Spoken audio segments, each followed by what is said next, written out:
Bonjour et merci de nous retrouver pour La Foi prise au mot, votre rendez-vous hebdomadaire de formation chrétienne que nous allons consacrer au mot de repentance. Nous voilà dans le carême et c'est le mot que nous allons entendre souvent. Le carême est un temps de repentance, de conversion, de contrition. Alors, qu'est-ce que la repentance? Quel rôle joue-t-elle dans les rapports humains?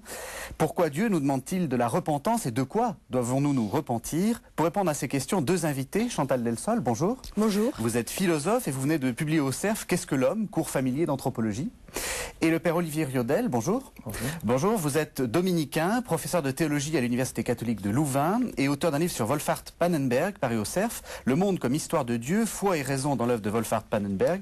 Et vous avez collaboré également à la traduction de la théologie systématique du même Pannenberg. Voilà. Alors, en commençant, là, j'ai parlé de repentance, de contrition, de conversion. Je vous propose de commencer cette émission en essayant de définir un peu les différents concepts, puisque notre but, c'est la repentance. Mais quelle différence faites-vous entre, par exemple, la repentance et la conversion, ou la repentance et la contrition? Tout d'abord, ce qui mérite à mon avis d'être noté, c'est que le mot repentance, donc qui est lié au mot de pénitence, on l'associe assez naturellement à l'idée de peine, d'une peine que l'on subit ou que l'on... Et en fait, l'étymologie n'est pas du tout là. C'est que penitentia, ça vient de peiner presque. Ça désigne un manque, comme dans péninsule ou dans pénurie. Et donc un pénitent, c'est quelqu'un qui n'est pas satisfait, c'est quelqu'un à qui il manque quelque chose. Et donc du coup, cette pénitence va désigner la prise de conscience de ce manque, de ce défaut, de ce manque à être, de ce désir de quelque chose. Et la conversion, le changement de notre existence vers cette mise en route, vers ce qui nous manque et que l'on cherche. Vous êtes d'accord avec ces... Oui, donc ça signifie que on part du principe, c'est un postulat que le monde est imparfait, voire même qu'il est déchu si on est dans une forme de religion. Donc le monde est insuffisant, et nous sommes insuffisants parce que nous sommes des créatures de ce monde. Il faut déjà partir de là. C'est un présupposé, non? Ça pourrait prendre une forme philosophique sous la forme de l'imperfection, mais du point de vue de la foi chrétienne, il faut parler de péché. C'est ça, donc un monde déchu. Nous sommes, même sans parler de chute, mais nous sommes, Dieu est saint et nous ne le sommes pas. Oui, d'accord. Moi, je voudrais insister sur le fait que la repentance, les concepts que vous avez mis en avant pour cette discussion, notamment la repentance, c'est un concept, c'est une idée morale. On n'est pas ici dans le collectif, on n'est pas dans la politique. Je voudrais le mettre au départ, le poser au départ, parce que pour la conversation suivante, étant donné les questions, vous avez l'air de vouloir poser, parce que vous nous avez un peu avertis quand même. C'est important. Je pense que véritablement, il faut faire agir ici la conscience morale personnelle. C'est-à-dire qu'on ne se repent pas en groupe. Voilà. Je voudrais simplement le dire au départ. Ça me paraît important. Je ne sais pas si vous êtes d'accord. C'est-à-dire qu'on se prend, tout d'un coup, on s'aperçoit de notre propre manque, de notre à peine. On n'est pas tout à fait au niveau, c'est ça? Et c'est ça qui va commencer une démarche vers la conversion. Donc c'est ce qui est individuel. C'est cette prise de conscience individuelle.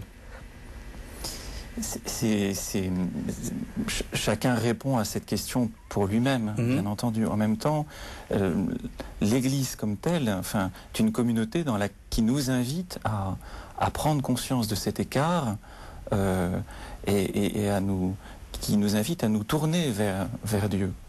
Mais c'est un parcours que chacun, bien sûr, fait pour lui-même. On ne peut pas le faire à la place de quelqu'un d'autre. On ne peut pas le faire par procuration. Exactement. On ne peut pas le faire par procuration et on ne peut pas le faire, je crois, en collectif.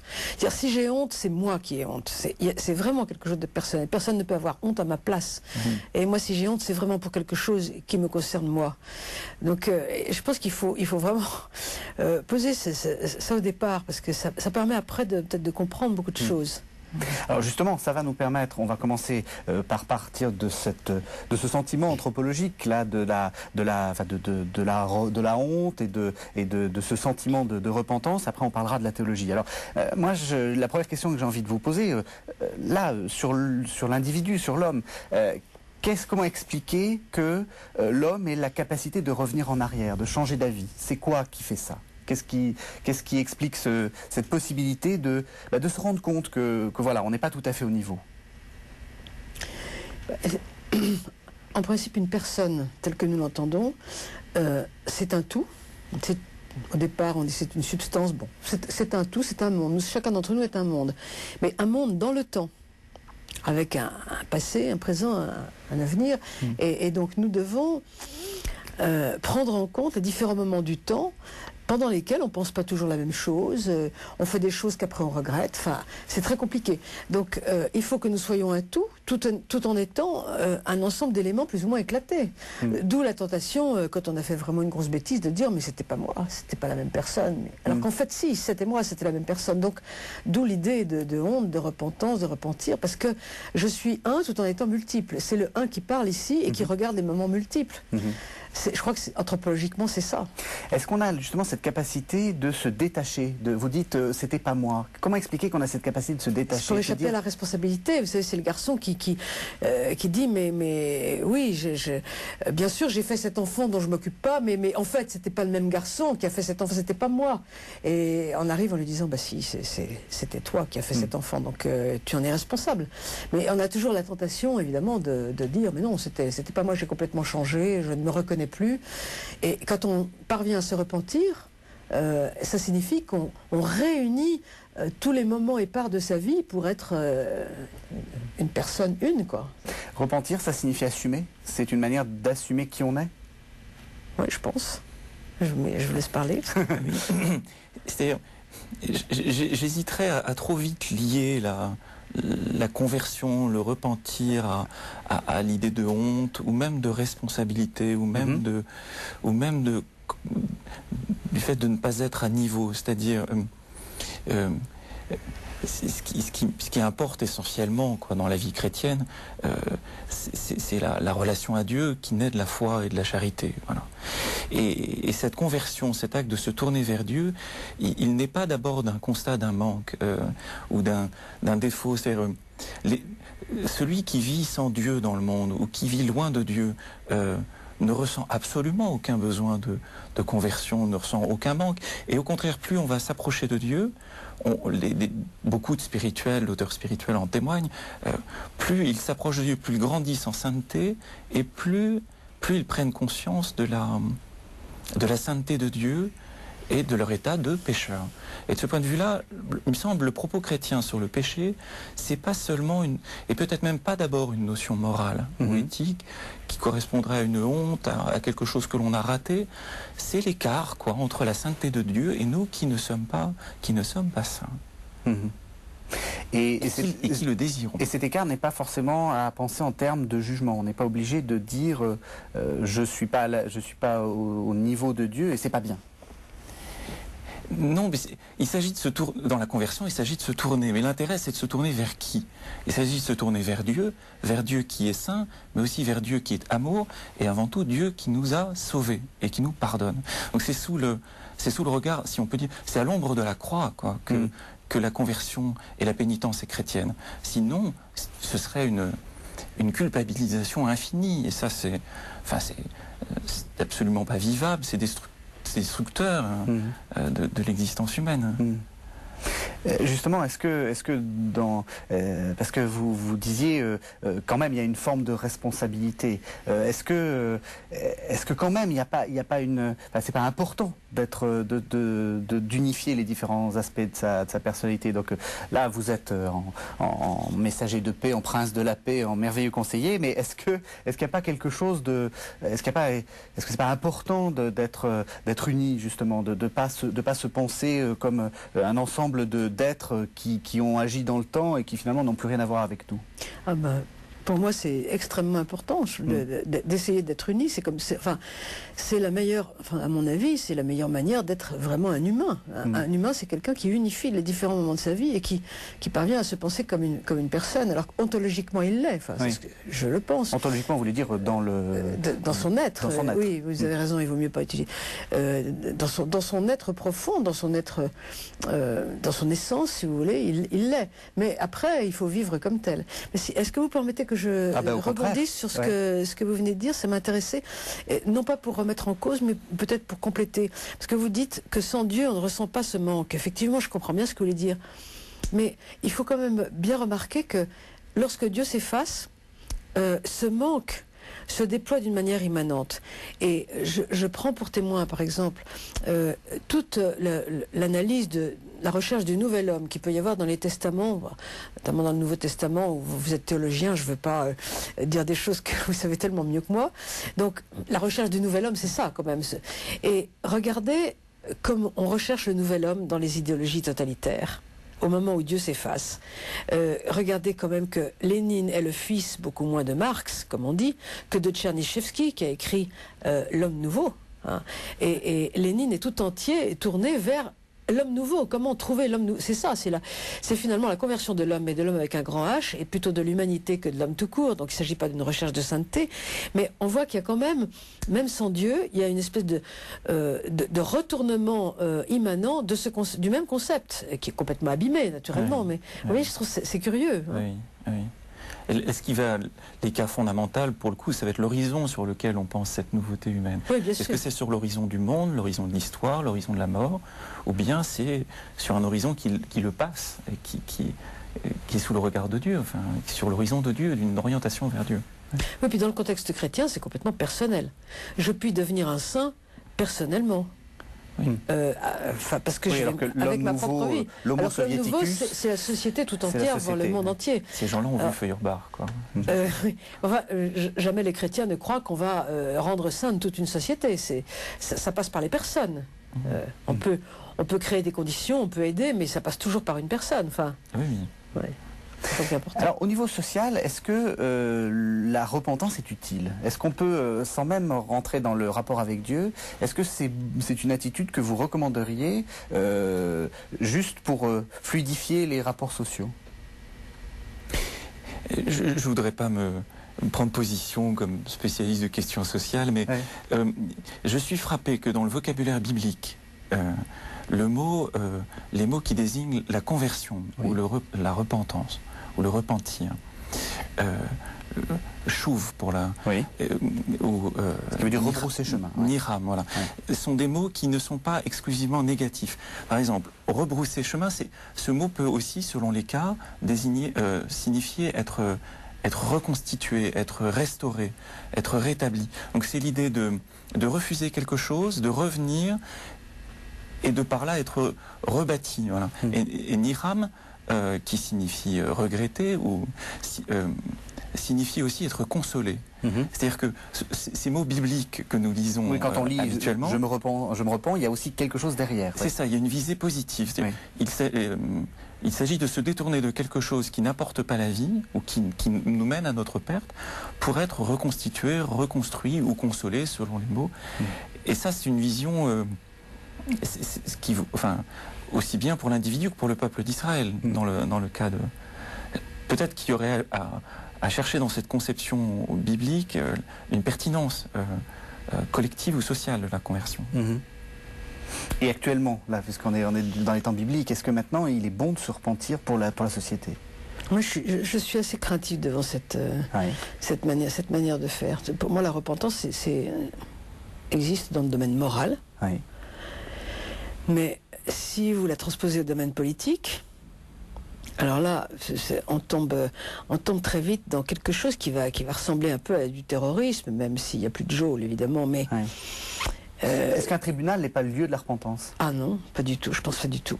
Non, il peut y avoir... Quand vous regardez les gens, les victimes, on vous montre souvent les victimes et qui attendent de leur bourreau, vous savez, dans ces histoires ou de pédophilie ou atroces, elles attendent une sorte d'excuse et presque de repentir. C'est presque plus important que la machine judiciaire. Oui, je comprends, parce que là, vous parlez d'un lien de personne à personne. Oui. Et donc là, effectivement, il peut y avoir un lien moral qui s'établit. Oui. Ne serait-ce que le fait que le criminel, bon, pour l'appeler comme ça, accepte de reconnaître les faits et de reconnaître que c'était pas bien. Oui. C'est déjà presque ça, la repentance, finalement. Oui. Et je pense que c'est ce qu'il y a de plus important pour les victimes. C'est bien pour ça, d'ailleurs, que le négationnisme est une chose affreuse. Oui. Pour tous les crimes, d'ailleurs. Oui. Pas seulement pour celui... Bon, mais pour tous. Donc, parce que ce qu'il y a de pire quand un crime a été commis, c'est de dire qu'il n'a pas été commis. Pour la victime, hein, j'entends. Oui. Pour la victime, c'est épouvantable, ça. Que non seulement ça a été fait, mais qu'en plus quelqu'un arrive en disant ça n'a pas été fait. Oui. Ou bien alors, ça a été fait et c'était bien, ou c'était pas mal. Bon. Oui. Donc c'est très important. Mais le tribunal n'est pas fait pour ça. Le tribunal est fait pour sanctionner, pour punir, donc pour peut-être éviter que ça recommence, même si on n'y croit pas vraiment que ce soit. Et puis, ou pour sortir quelqu'un de la société quand il est dangereux, enfin. Mais ce sont des peines sociales, politiques, ce ne sont pas des peines morales. Le tribunal n'a pas prononcé des peines morales, sinon on tombe dans la terreur, soit de l'inquisition très très lointaine, heureusement, soit totalitaire. Dans les procès totalitaires, on demande aux gens de se repentir, vous avez pu remarquer, que ce soit en Chine ou en Union soviétique, ou en Corée du Nord actuellement.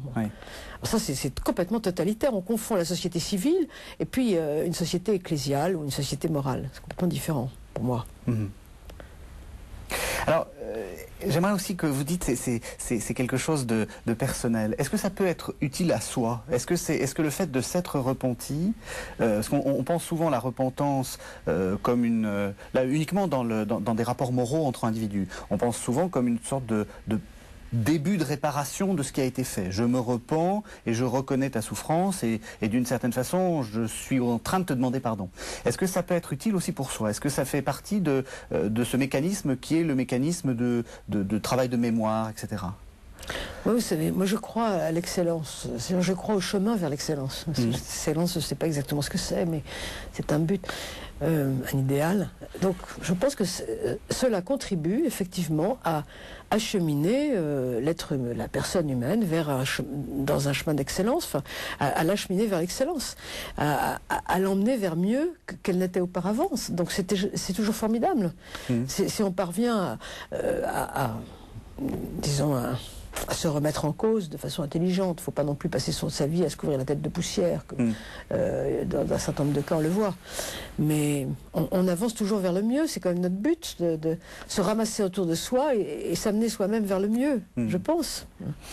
Alors, toutes les deux, là, moi, ce qui me frappe, c'est que vous êtes en train de mettre vraiment très très loin la culpabilité, vous êtes en train de revenir sur quand même un certain mode de fonctionnement de l'Église qui commandait la repentance dans le but de s'auto-accuser, etc.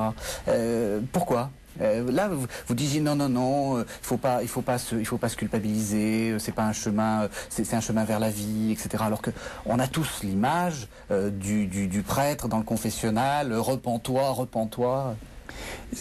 Ça a tellement marqué la conscience qu'au Moyen-Âge, l'écriture de pénitence a changé. On est passé de pénitentia, PAE, etc., comme dans paene, à peine, à poenitentia, POE, comme pena, la peine. Ouais. Ça a tellement marqué les consciences que ça a marqué l'écriture du mot pénitence. Mais il s'agit pas de dire faut pas se culpabiliser, etc. Il n'y a pas d'appel à la conversion sans prise de conscience de son péché. Voilà. Simplement prendre conscience de son péché, c'est pas exactement la même chose que prendre conscience c'est pas d'abord prendre conscience de sa culpabilité. Voilà, c'est pas la même chose.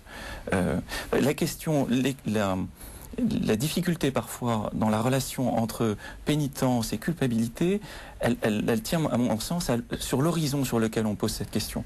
Est-ce que c'est un horizon exclusivement moral ou est-ce que c'est un horizon qui est théologal? Et s'il n'est pas qu'exclusivement moral... Alors, théologal, théologique, on comprend, théologal. C'est-à-dire s'il en va non pas seulement d'une relation à la loi, mais d'une relation à Dieu. Et c'est d'abord une relation à Dieu qui a des implications éthiques, c'est évident. Oui. Quand Jésus dit « convertissez-vous, car le royaume de Dieu est proche », l'appel à la conversion, il est motivé par la proximité du royaume, par la proximité de Dieu, avant tout. Et ça a évidemment des implications morales, mais ce sont des implications. C'est second. Ça vient en second, oui. C'est secondaire. Donc ça veut dire qu'il y a une sorte de, comment dire, la présence de Dieu commande une sorte d'attitude sans qu'il y ait d'obligation de la loi. C'est simplement par le fait même de la présence, on va se tourner vers lui. Non, il y a bien des implications. Jésus ne cesse de les rappeler, et un certain nombre de gens, je pense à Zachée par exemple, de prendre conscience de qui est Jésus et de qui est son message, ça a des conséquences immédiates y compris sur sa situation économique, sur ses pratiques économiques, oui. Ça a évidemment des conséquences, mais la question de la conversion ou de la pénitence en régime chrétien, elle se mesure à l'amour pardonnant de Dieu et non pas à un idéal légal ou moral. Voilà. On parlait tout à l'heure de la différence entre qu'est-ce qu'on peut attendre d'un tribunal et qu'est-ce qu'on ne peut pas. On n'attend pas d'un tribunal. Le tribunal n'est pas là pour pardonner. Il est là il est là pour dire qui est coupable, qui est responsable. Bien sûr, on est bien d'accord. En christianisme, il est question d'un Dieu qui pardonne. Voilà. Mais qui pardonne moyennant la repentance ou qui pardonne sans qu'on ait besoin de se repentir. Paul dit que le Christ est mort pour nous alors que nous étions encore pécheurs. Je pense que 2000 ans après, on a toujours un peu de mal à entendre cette phrase de Paul. Et pourquoi? Est-ce qu'on est encore sous une sorte de régime de don contre don, tu fais ça et en échange t'as ça Vous voulez dire sur le plan moral? Oui, sur le plan moral. Vous voulez parler de la repentance et du pardon, comme pour dire on ne peut pas pardonner s'il n'y a pas en face de soi quelqu'un qui regrette? Oui. Je ne sais pas si on est encore là-dessus. Le problème, c'est que ces catégories sont utilisées à tort et à travers, à temps et contre-temps. Oui. Moi, c'est ça qui me frappe le plus. On dégage les individus de toutes leurs responsabilités. On n'arrête pas de leur dire « mais tu n'es pas coupable, arrête de dire ça, tu n'es pas coupable. Si tu es heureux, c'est le principal. Oui. » Bon. Et en même temps, les collectivités ne cessent pas de battre leur coulpe. Oui. Et c'est le contraire qu'il faudrait faire. Alors après l'échange, moi je ne vois pas pourquoi on ne pourrait pas pardonner même à quelqu'un qui n'a pas compris ce qu'il avait fait. C'est très dur évidemment, surtout quand le crime est très grand. Mais je ne sais pas théologiquement ce qu'il faut en penser. Est-ce qu'on peut pardonner à quelqu'un qui ne se repent pas? Souvent, on tient un propos un peu maximaliste sur le pardon. Les exemples que prend souvent Jésus sont des exemples économiques. Oui. Vous avez des dettes, je vous remets vos dettes. Et la parabole du débiteur impitoyable commence par quelqu'un qui doit beaucoup d'argent à un roi ou un prince, je ne sais plus, et il lui dit, je te laisse aller, je te remets ta dette. Ça ne signifie pas qu'ils sont amis-amis, qu'ils tombent dans les bras l'un de l'autre et qu'ils vont prendre un verre à la sortie. Ça veut dire qu'on ne le retient pas. Je te remets ta dette, c'est-à-dire je ne te retiens pas. Et je ne me définis plus seulement, je suis plus seulement lié à ça. Et je pense que pour des gens, pardonner à des gens qui leur ont réellement fait du mal et qui ne reconnaissent pas le mal qu'ils ont fait, c'est au moins la possibilité de reconstruire sa vie sans se définir seulement par rapport à ce passé. Oui, c'est ça. C'est parfois très modeste, ce qui signifie pas que mais c'est déjà énorme même quand c'est modeste. Bien sûr. Parce que ouvrir une page blanche, ça ne veut pas dire qu'on oublie évidemment, mais tourner une nouvelle page en disant il y a tout derrière, c'est là, c'est sous mon coude, mais j'ouvre une nouvelle page et je peux recommencer autre chose. C'est extraordinaire. Oui. Je pense. C'est qu'il est possible de pardonner alors même que celui à qui on pardonne ne reçoit pas le pardon comme tel. Oui, c'est essentiel pour soi-même déjà. Et alors, et pour Dieu, qu'est-ce que ça lui fait pour Dieu? Pourquoi est-ce qu'il fait ça? Est-ce que lui a envie de repartir, est-ce qu'il se sent engagé dans les relations humaines, qu'il ait besoin de pardonner? On comprend très bien ce que vous voulez dire, en termes de relations humaines. C'est-à-dire qu'on est bouffé, excusez-moi l'expression, par la haine, et on dit je pardonne. Donc je m'autorise de revivre malgré l'effroyable affaire qui m'est arrivée. Et du côté de Dieu, est-ce que lui est dans cette démarche-là? Je commence une nouvelle page avec l'humanité. Faut toujours faire un peu attention lorsqu'on... Oui, volontairement, je prends trop rapidement des relations humaines aux relations de Dieu avec l'être humain, quand bien même la Bible est pleine de ce genre de... Ce qui frappe, avant, me semble-t-il, pas seulement dans le Nouveau Testament déjà, mais ne serait-ce que les diverses propositions de l'Alliance dans l'Ancien Testament, c'est que Dieu est toujours à l'initiative de quelque chose et que cette initiative, elle est gracieuse, c'est de l'ordre de la grâce, c'est-à-dire qu'elle n'est pas conditionnée par quelque chose de préalable, par un mouvement. Le mouvement de Dieu rend possible quelque chose pour l'être humain. C'est pas parce que l'être humain fait un bout de chemin que Dieu vient ensuite à sa rencontre.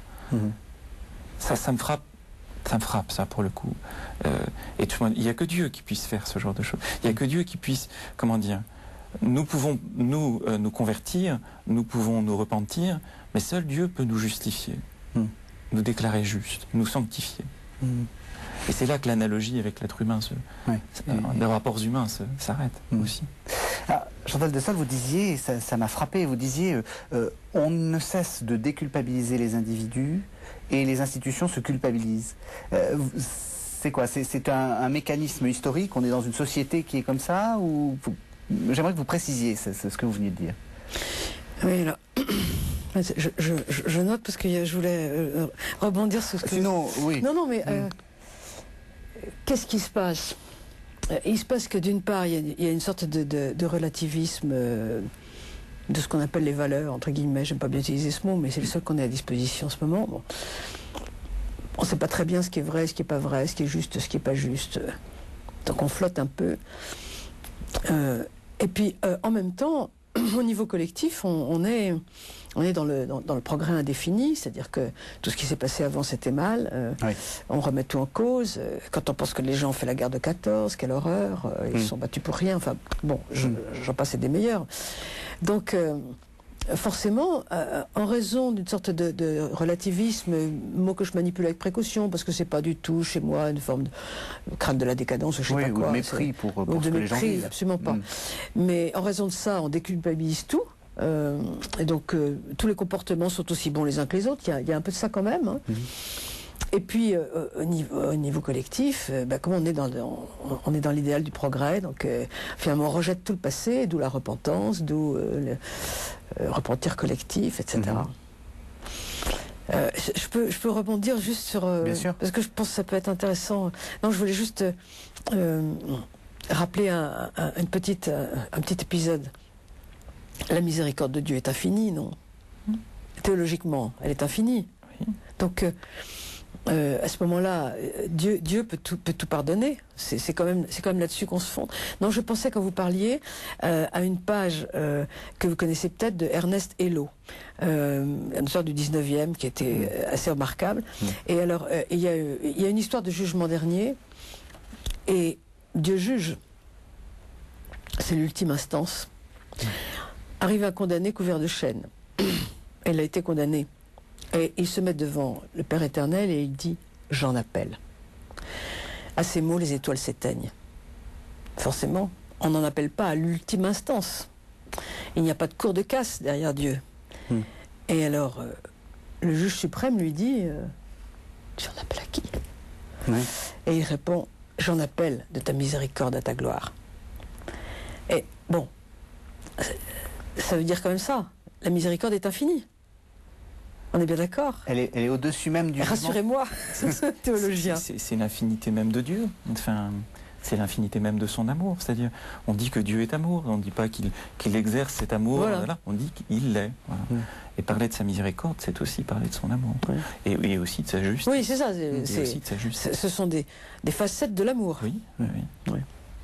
Alors, moi, il y a quelque chose dans l'Ancien Testament qui m'a beaucoup frappé sur le thème de la repentance, c'est que Dieu peut se repentir lui-même. C'est l'exemple du déluge, où il dit bon, voilà, j'ai tout inondé, mais bon, je referai plus. Qu'est-ce que ça signifie, ça? Pour ma part, je dirais deux choses. D'abord, faut toujours se rappeler, même si c'est une évidence, mais que nos mots et nos pensées sont inadéquats pour parler de Dieu.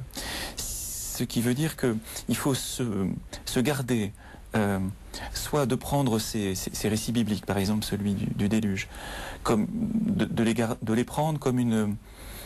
Il faut se garder de les prendre comme une description quasi sur le vif de la psychologie divine, ce qu'ils ne sont pas, bien entendu.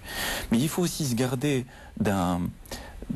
d'une trop grande distance à l'égard de ces textes qui diraient « mais enfin, Dieu est éternel, Dieu est immuable, il ne saurait changer d'avis, il saurait se repentir ».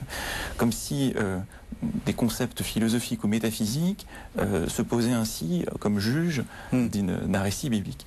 Et la deuxième chose, c'est que ce sont justement des récits. Et dans un récit, lorsqu'on nous dit qu'un personnage veut faire quelque chose et puis finalement il change d'avis, se repent et revient, et on nous dit que le personnage avait plusieurs possibilités, qu'il en a choisi une, et ça nous apprend des choses sur ce personnage. Et pour ma part, ces récits bibliques, je les comprends comme ça. Comme ce sont des récits, ils nous présentent les possibles, un certain nombre de possibles qui se présentaient, et on nous dit pourquoi Dieu s'est déterminé. Et on nous dit, au fond, on comprend mieux, on connaît mieux Dieu après qu'avant, c'est-à-dire qu'il y a une possibilité qui désormais est exclue. Voilà. C'est ça, pour moi, c'est comme ça que je comprends ces textes, où il est question d'un repentir de Dieu. Il y a une possibilité qui désormais est exclue, et nous ne pouvons plus... ça change des choses dans la façon dont nous comprenons Dieu, voilà, après le déluge. Ça en est fini du Dieu vengeur et du Dieu un peu qui rend le mal pour le mal. Il y a une certaine compréhension de la justice de Dieu, trop rétributive, qui s'applique pas. Les textes bibliques nous disent finalement ça c'est pas juste pour parler de Dieu. C'est pas satisfaisant. C'est comme ça que je les comprends, comme des récits. Il faut quand même se souvenir que dans tous les mythes, presque tous, cosmogoniques, qui ont été écrits dans les diverses civilisations qui ne se connaissaient pas, parce que tout ça est en général très vieux, il y a toujours la même histoire. Et il y a toujours l'histoire du Dieu qui se repent. Et d'ailleurs, très souvent, vous avez plusieurs dieux qui viennent à la file. Évidemment, ce n'est pas le cas chez nous, puisque nous sommes monothéistes. Et ces dieux n'arrêtent pas de produire des créations, parce que la création, elle n'est jamais bonne. Et donc, ils détruisent... on trouve ça chez Homère, d'ailleurs. Vous avez la race d'or, la race d'argent, la race de fer, etc. Enfin, alors, parfois, c'est dans un sens, parfois dans l'autre. Il y a toutes sortes d'histoires. Mais il est très rare que les dieux, dans les récits cosmogoniques, soient contents de leur création. Et je pense qu'il y a là quelque chose, bon, ce sont des mythes, pas au sens de mystification, mais au sens de récit explicatif, on est d'accord. Je pense qu'il y a chez les hommes, à partir du moment où ils commencent à penser, avoir à la fois une conscience intellectuelle, conceptuelle, et puis une conscience morale, il y a une idée selon laquelle on n'est pas la meilleure création, quoi. Celui qui nous a créés, il aurait quand même pu mieux tomber, quoi, flûte. Vous voyez, quelque chose comme ça. Donc quand on écrit le récit de la création, qui est quand même un mythe, donc qui a été écrit par des poètes, par des... je ne sais pas, enfin, c'est une histoire explicative qui nous montre davantage ce qu'il y avait dans la tête de ces hommes, plutôt qu'une vérité absolue. Enfin, bon. Quand ils écrivent ça, dans leur tête, il y a cette idée, on n'est pas la meilleure création, parce qu'ils ressentent le manque, comme l'a dit tout à l'heure. Et en même temps, c'est là, et c'est bien comme ça. Oui. Il y a une espèce de... Voilà, Dieu fait le choix de ce monde-là. Voilà. Oui, c'est ça. Mais la tour de Babel, c'est un peu ça aussi, non? Oui. Il y aurait bien des choses à dire sur Babel. Allez-y. Non, il faudrait d'autres émissions. Mais vous disiez, c'est le monde, enfin ce monde est là et ce monde est bien. C'était quoi? C'était le meilleur des mondes possibles ou c'est le seul monde que l'on a?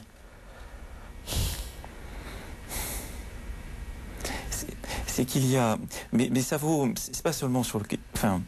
ça peut paraître très abstrait, cette question sur le monde en général, mais c'est, comment dire, c'est une parole qui est prononcée sur chacun de nous, c'est-à-dire qui nous invite à nous aimer parce que Dieu nous aime, voilà.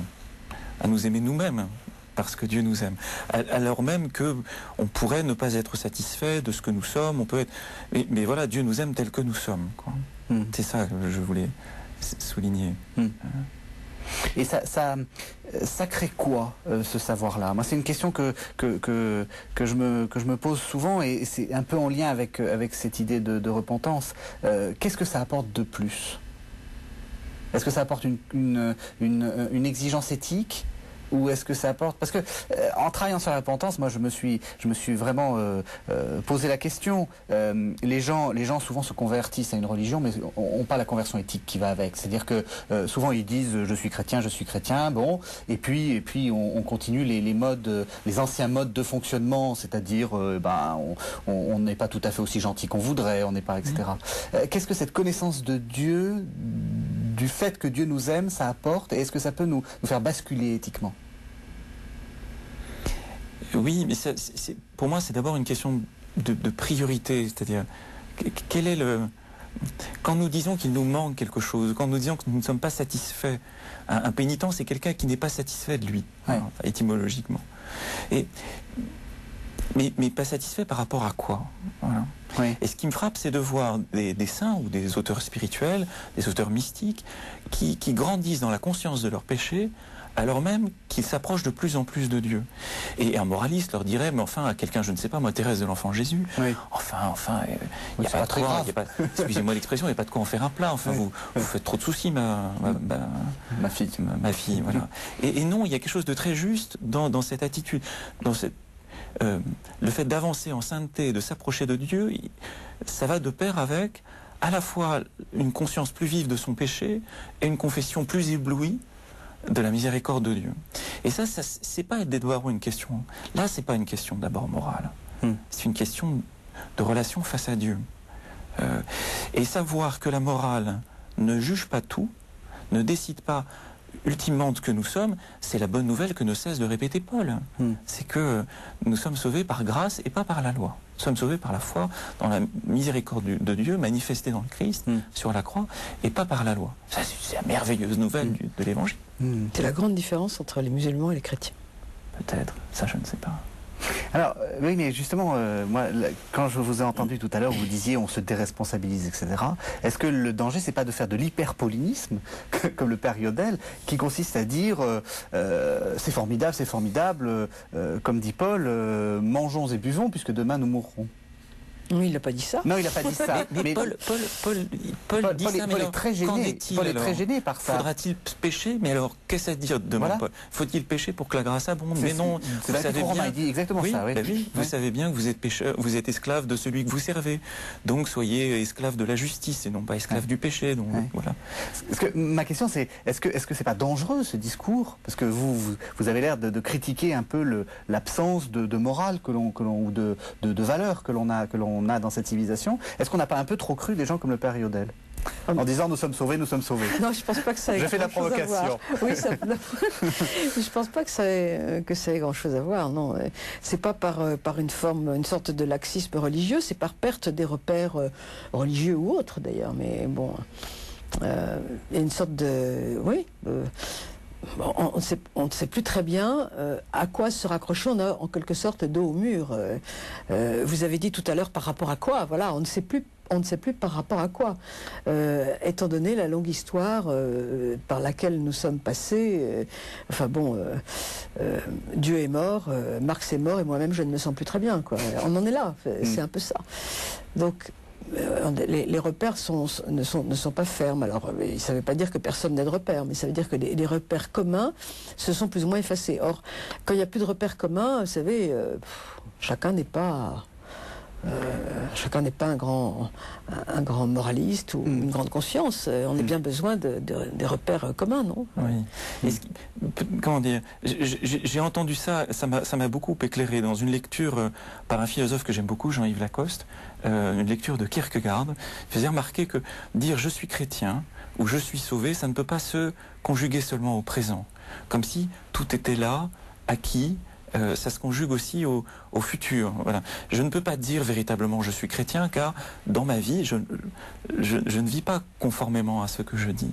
Si bien que l'appel à la conversion, qui va être le refrain, entre guillemets, du temps de carême, mais au fond, l'accent sur un élément essentiel de la vie chrétienne, qui est l'écart entre ce qui m'est donné et ce que j'en fais, ce que comme vous le disiez tout à l'heure, la repentance, c'est se mettre en chemin vers une... Vous ne disiez pas perfection, vous disiez une excellence. Oui, une excellence. En chemin vers quelque chose. D'ailleurs, on ne fait jamais rien à fond, enfin, malheureusement. Tout est toujours incomplet chez nous. Oui. Mais c'est un cheminement, on ne peut pas s'asseoir dessus comme sur un fauteuil confortable, bien sûr, sur la miséricorde de Dieu ou sur son pardon. De même que si nous sommes professeurs, nous ne sommes jamais le professeur que nous aimerions être. Si nous sommes père ou mère, nous ne sommes jamais le père ou la mère que nous aimerions être, parce que c'est toujours insuffisant, etc. etc. Je crois que... Un théologien allemand de la moitié du XXe siècle, Bonhoeffer, a une très belle expression pour ça. Il parle de la grâce à bon marché. La grâce au bon marché, c'est celle sur laquelle on s'assied comme sur un truc acquis et qui nous dispense de toute... et qui se moque en réalité de notre... qui tient pour rien notre désir de la sainteté même de Dieu. Alors, ce qui me frappe dans ce que vous disiez, Chantal Delslos, c'est l'importance du temps. Et d'ailleurs, vous le soulignez aussi dans votre livre. Et on est un être dans le temps, et du coup, la vieille idée qu'on a quand on n'a pas fait quand on n'a pas beaucoup réfléchir soi-même, on n'a pas fait beaucoup de philosophie, c'est-à-dire je ne change pas, j'ai toujours eu ces principes-là. Vous dites ça fait pas partie de la condition humaine, ça. C'est pas. Je crois que nous sommes obligés de changer d'une manière ou d'une autre. Enfin, évidemment, il ne faut pas changer n'importe comment pour changer, c'est idiot. Mais c'est tout à fait normal de changer, puisque les circonstances changent. Et je pense qu'il y a beaucoup de principes qu'il faut revoir eu égard aux circonstances. C'est pas, et bien sûr, il y a des choses intangibles, il y a des principes intangibles. Enfin, vous savez, ils sont très rares et très généraux. Après... on ne peut pas imaginer les nouvelles circonstances qui vont arriver demain. Donc, nous ne pouvons pas nous dire, voilà, le principe, il est là, il y sera jusqu'au bout. Je pense que ce serait crétin. Bon, alors, jusqu'à quel point peut-on changer? Après, c'est une question de mesure, mais... Ah oui, je crois que le temps, c'est très très important. Mais ce qu'il faut, c'est au moins avoir un axe autour duquel on tourne, savoir, voilà... savoir quel est notre axe. Et puis après, autour de cet axe, on peut... La difficulté, c'est d'articuler ça avec justement les valeurs, la morale. Comment est-ce que je peux être sûr de prendre la bonne décision morale, sachant que dans quelques mois, je serai peut-être différent? Ah oui, bien sûr. Et surtout que... le problème, c'est pas de savoir souvent. S'il faut vraiment prendre cette décision, c'est de se dire que quand on l'aura prise, il faudra l'assumer. C'est surtout ça le problème, c'est-à-dire en assumer la responsabilité à tout point de vue. Parce que finalement, la liberté, c'est pas de faire ce qu'on veut, c'est de choisir ce dont on sera responsable. Donc, ça c'est un gros problème d'ailleurs. Pas mal d'entre nous, je pense, passent toute leur vie à payer leurs dettes. Vous croyez pas? Si, tout à fait. On a fait un acte, on a fait quelques actes très forts, et voilà, on les assume par fidélité à soi, parce qu'on se dit, je suis pas un être éclaté. Je suis une personne. Et donc on passe sa vie à les assumer, mais c'est sans être forcément malheureux, mais voilà, ça me paraît important. Alors il nous reste 8 minutes d'émission. J'aimerais juste, vous avez déjà un peu répondu, mais l'Église a fait des actes de repentance, surtout pendant le pontificat de Jean-Paul II, notamment en direction de son attitude vis-à-vis du judaïsme, son attitude vis-à-vis de certains savants comme Galilée, vis-à-vis de l'Inquisition. Qu'est-ce que vous en pensez? Est-ce que l'Église peut s'appliquer elle-même ces consignes de repentance? Et cette repentance, c'est une chose bonne qui nous rappelle que si le mystère de l'Église est saint, la réalité historique est faite d'hommes qui sont pécheurs et fautifs en tout cas, et c'est bien de se le rappeler. Mais cette repentance, elle vaut aussi quand elle est suivie d'actes. C'est-à-dire, il ne suffit pas de regretter ce que l'on a fait, il s'agit de changer aussi de se convertir, de changer sa manière de faire. Et dans les actes qu'a posé Jean-Paul II aux alentours du Jubilé, il y avait des actes de repentance sur des points où l'Église a changé depuis bien longtemps, et heureusement, je pense à Galilée par exemple. Et puis il y a des choses qui sont en cours et qui ne sont pas gagnées, et ça indique plutôt une direction une direction pour les chrétiens, quoi. Vous pensez à l'antijudaïsme en particulier. Par exemple, oui. Oui. Alors il y a un aspect symbolique de communication, on pourrait dire, et c'est important. Puis c'est aussi une direction pour l'Église. Vu comme ça, pour vous, c'est admissible. Vous disiez les institutions ont trop tendance à se repentir. Ça vous va comme présentation? Oui, je suis assez d'accord. Mais ça reste quand même la meilleure forme de repentance collective. Peut-être l'une des seules que je trouve vraiment admissible, c'est par exemple une repentance collective d'État à État, comme ça s'est passé entre la France et l'Allemagne des deux côtés. Bon, parce que ces pays quand même s'étaient fait des guerres successives qui étaient abominables de tous les côtés. Et bon, je pense que c'est un geste symbolique et politique sur une affaire récente pour pouvoir mieux vivre ensemble. Donc je ne considère pas que c'est vraiment moral, c'est plutôt politique. Mais lorsque l'Église vient se repentir pour les croisades, franchement, je trouve ça idiot.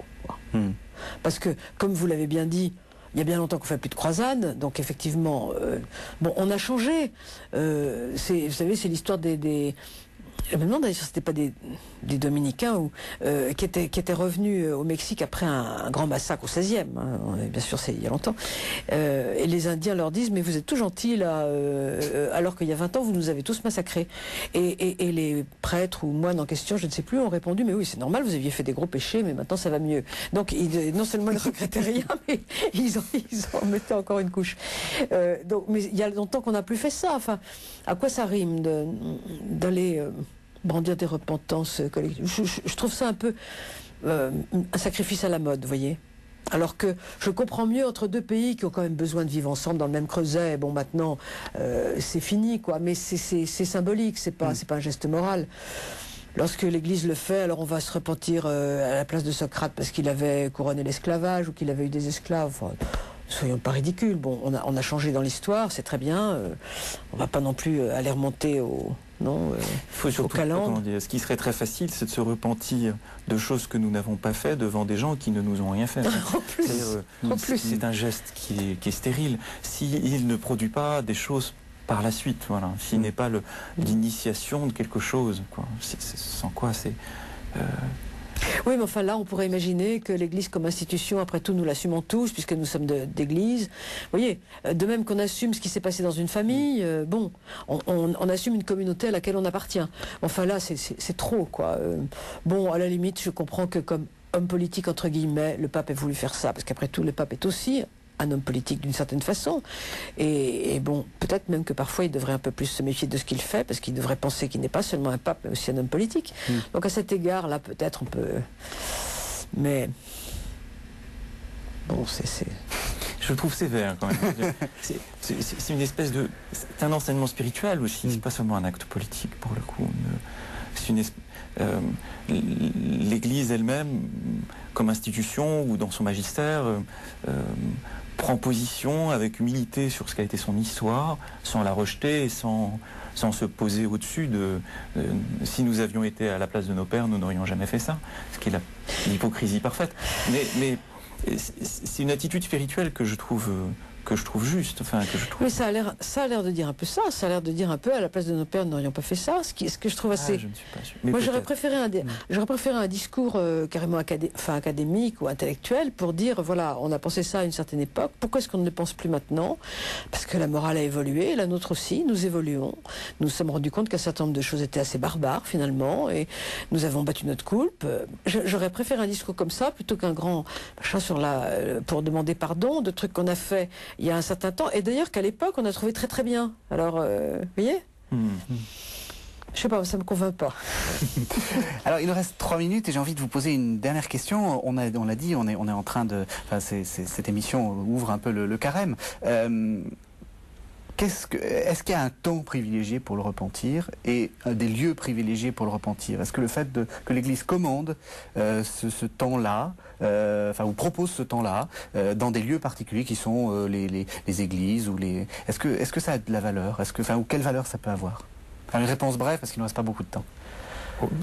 Peut-être, nous ne sommes pas des êtres abstraits qui vivons dans un espace abstrait. Voilà, on a besoin de lieux, on a besoin de temps. Et tous ces temps liturgiques, quels qu'ils soient, à chaque fois mettent l'accent sur un des aspects importants de la vie chrétienne. Et alors, à Pâques, on aura autre chose. Pendant le temps de l'Avent ou le temps de la Nativité, c'était d'autres aspects. C'est une manière de mettre l'accent sur quelque chose qui, de toute façon, la pénitence et la conversion, c'est un appel quotidien, même après le jour de Pâques. Oui, c'est vrai. On ne peut pas tout faire à la fois, finalement. On ne peut pas tout approfondir à la fois. Donc il faut bien qu'il y ait des moments qui scandent un peu la vie. Vous avez raison, nous sommes des gens incarnés, après tout. Et il vaut mieux qu'il y ait des moments différents. Mais le fait de le faire en groupe, vous disiez, vous étiez en train de dire tout le temps, tout ça est individuel, mais là on le fait en groupe. Non mais rien ne nous empêche de réfléchir ensemble, quitte après à se retirer chacun pour réfléchir sur soi-même, parce qu'après tout les fautes c'est nous qui les avons faites, c'est pas le voisin, c'est pas la collectivité non plus. La responsabilité collective a été abolie, je crois, au VIe siècle dans les pays chrétiens. Ce sont d'ailleurs les évêques qui ont insisté là-dessus. Donc rien n'empêche quand même de s'entraider à bien réfléchir. Mais après, on réfléchit seul, me semble-t-il. Non? Vous êtes d'accord? Oui, sauf à parler aussi d'un mystère de l'Église qui n'est pas seulement qu'une association d'individus, quoi. Qui est une communauté. Qui est une communauté, qui est une communauté. Oui, on est bien d'accord. Oui. Effectivement, c'est pas un collectif, c'est une communauté. C'est pas pareil. Merci à tous les deux. Donc je rappelle vos deux livres. Donc Chantal Delsol, vous avez publié aux éditions du Cerf Qu'est-ce que l'homme, cours familier d'anthropologie. Et Olivier Riodel, vous avez beaucoup travaillé sur Wolfhart Pannenberg, donc un théologien qui n'est pas mort, je crois. Vous travaillez sur une théologie contemporaine. Le monde comme histoire de Dieu, foi et raison dans l'œuvre de Wolfhart Pannenberg. Et vous avez même collaboré à la traduction de la théologie systématique du même Pannenberg. Les deux se trouvent également aux éditions du Cerf. Merci de nous avoir suivis. On se retrouve la semaine prochaine pour un nouveau numéro de La Foi prise au mot. Merci.